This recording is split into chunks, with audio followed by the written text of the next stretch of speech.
Folks, if you are new to crafting your own terrain, you're going to come to a point where you're going to have a buildup of bits and bobs and scraps, this and that's all scattered all over the place, and you're going to get motivated and have to make a decision and sift through that and throw all that useless junk out. But before you do, don't.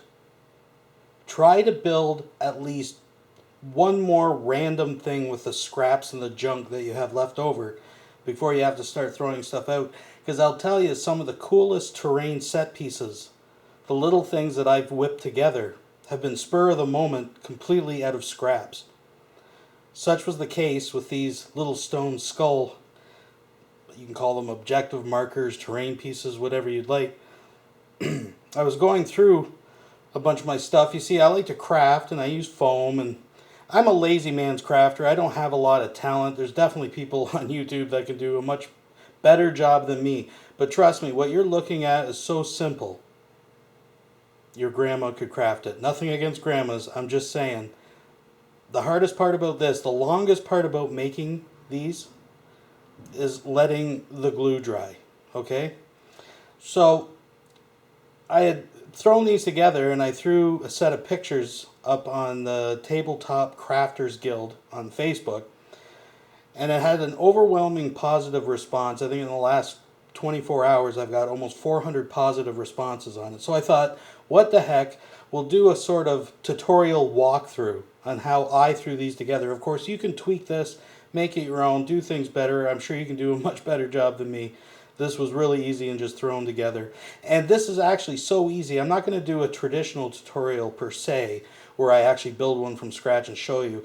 I'm so confident that this is easy enough, even for beginners, especially for beginners, that I can just explain and show the materials I used, and you can probably make something much better than I did, okay?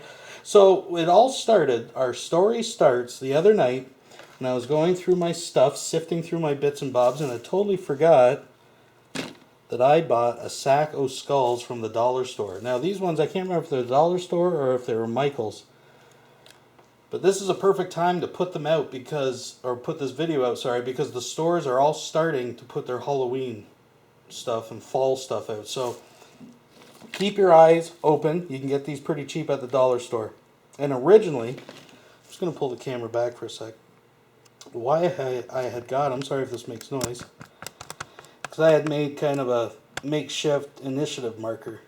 And I wanted one for the top just to be kind of cheesy, I guess. Oh, sorry about that squeaking. So I remembered I had these left over, and I'd actually seen a terrain video, and forgive me, I can't remember who actually made it, but they were using similar things and cutting them up and making rock outcrops and different things. And did a very excellent job on them. Put a lot more effort than I did into them, that's for sure. But I was thinking, yeah, I can use these and other bits and bobs that I had kicking around, and just make these little stone skull kind of cool things to throw on the board. So what I started with, because I was using scraps, I was just using what I had on hand. And if you've been crafting even a little bit, you probably have all this stuff. If not, the vast majority you can get at a dollar store, okay? So we'll touch on that. Now the base is what I did, is I just used corrugated cardboard because that's what I had. Now you, of course, can use a much sturdier medium. You can use something that's more permanent, like MDF board or whatever you prefer. I'm just saying I wanted to throw these together, see what they look like, how easy they were to make, how quick, etc. So I just cut out a base from cardboard. And then I wanted to have some negative space to have some flock and whatnot. You, of course, can trim these much closer. But that's where I started. And then I took my skulls and I kind of decided roughly what kind of layout I wanted. So I originally started with this one, and I knew I wanted three. I wanted a centerpiece, and then what I did is I took my utility knife and I very carefully cut the back off this skull, and I cut this one in half, and in fact I used the other half to make the other terrain piece. Now one thing to keep in mind when positioning these, you'll notice that there's actually seams. Now you can do processes to flatten those seams and whatnot out if you want to make it look a little bit nicer. I wasn't too worried about it, but there is writing on some of the skulls like made in China and stuff. So you want to try to position your skulls and pick your pieces so you can hide most of that. So basically what I did from there is I just kind of cut the pieces and I laid them out kind of roughly where I wanted them positioned, right? And then I went into my scraps, and there's glue sticks and all kinds of stuff. But I had a bunch of these little foam pieces. They're just nibs and nubs that are left over from other projects, but they make perfect rocks, right? So then I just began filling in the crevices with all the pieces of styrofoam and getting kind of a layout that I thought would work. Then I took everything off, and then I used adhesive. And actually, I would probably usually try to bond it with something better, but I just used this Elmer clear transparent glue for the whole project, and it seemed to work fine. So I laid down the skulls first. And of course, there's going to be gaps and seams where it meets the base and whatnot, but we're going to cover those up mostly with the foam. And that's the next step, start gluing in the foam once the skull's dry.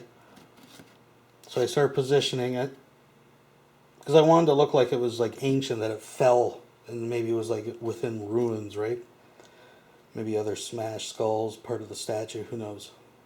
So I wanted lots of rocks to kind of fill up the gaps. Now, you'll notice this little effect in here. Well, that was the next thing. Now, it's important to note what I did do to the skulls before I fastened them down. I did prime them with a black primer. And you want to let it completely dry, because it doesn't bond super well to the plastic, but if you let it completely dry, it does seem to work. Then I laid it out, I put the foam in, and then actually what I did, and I can show you on here a little bit better, is I left most of the negative space, or most of the base, dry, but I took the glue and I ran around the edges that weren't exposed, or sorry, that were still exposed and not covered by the rock. And I just kind of even turned it a little and let it dribble and kind of do its own little natural formations. And then what I did is I took this stuff, and I can't remember exactly what it's called, folks.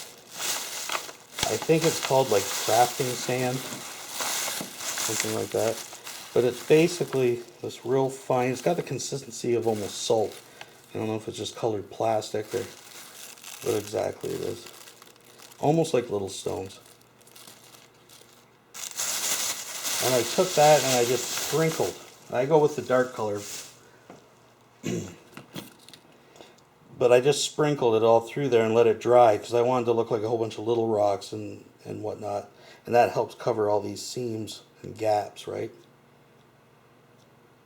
So the next thing that I did is I used the dollar store acrylic paint, Deco Art brand.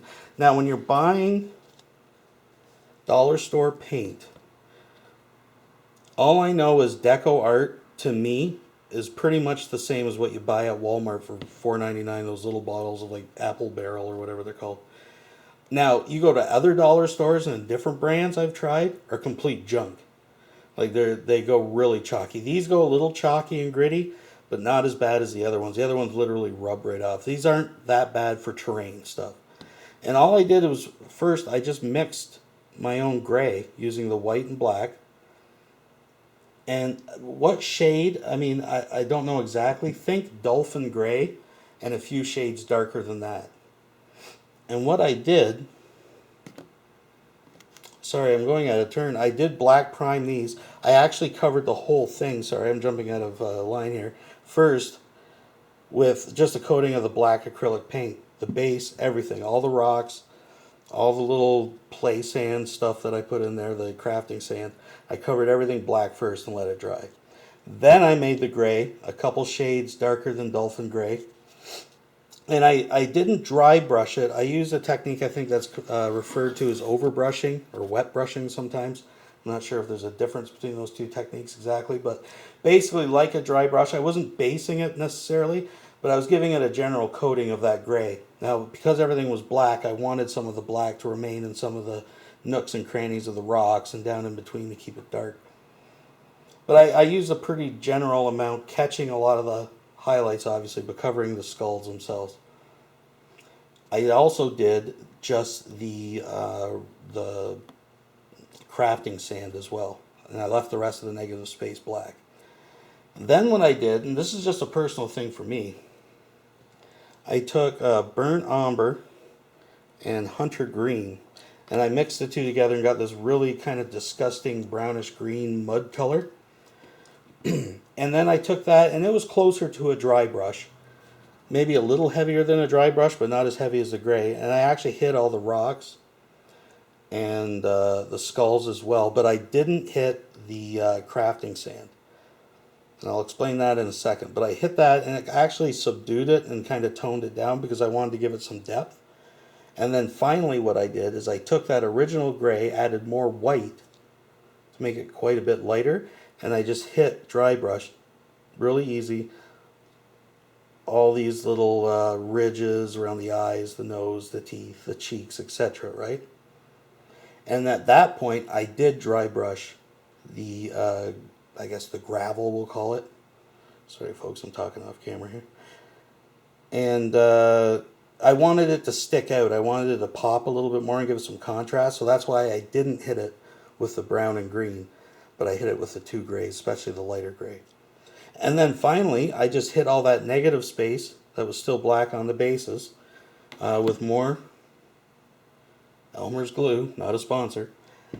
And just use some Woodland Scenics flock, and mostly this like sand flock with a little bit of green. And you'll notice what I did as well, because I wanted these to look a little bit aged and ancient, and they've been there a while, obviously.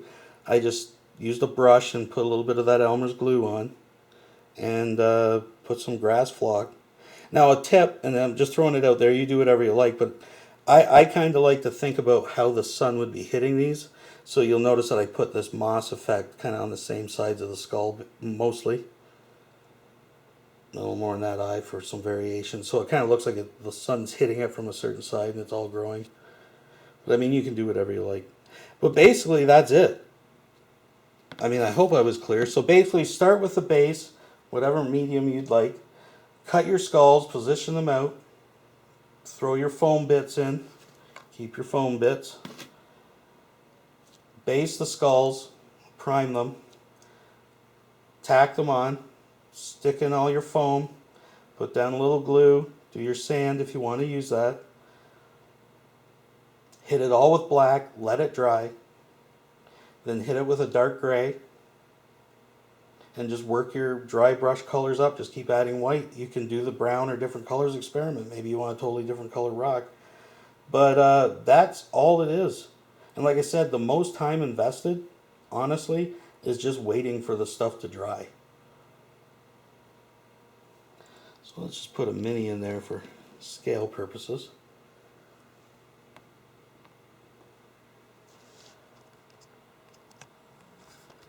But folks, I think they look pretty good, if I do say so myself. And of course, no, I did not. Obviously, I did not carve the skulls. People were asking me, "Did you do those yourself?" No, I'm not that talented. But like I said, for someone who lacks ability, this is a super easy craft, and it's because it's ruins. I like ruins and cavern tiles because it's actually the imperfections and the little things that happen when you're making it that make it cool, right? You're not going for perfection. You don't need a Proxxon cutter or any of these types of tools. You just need some imagination, and even the rocks I tore apart with my fingers. So, anyways, that's my 2 cents. If you would like to see step-by-step terrain tutorial videos, those type of things, let me know in the comments below. Please like and subscribe, and until next time, thanks for watching.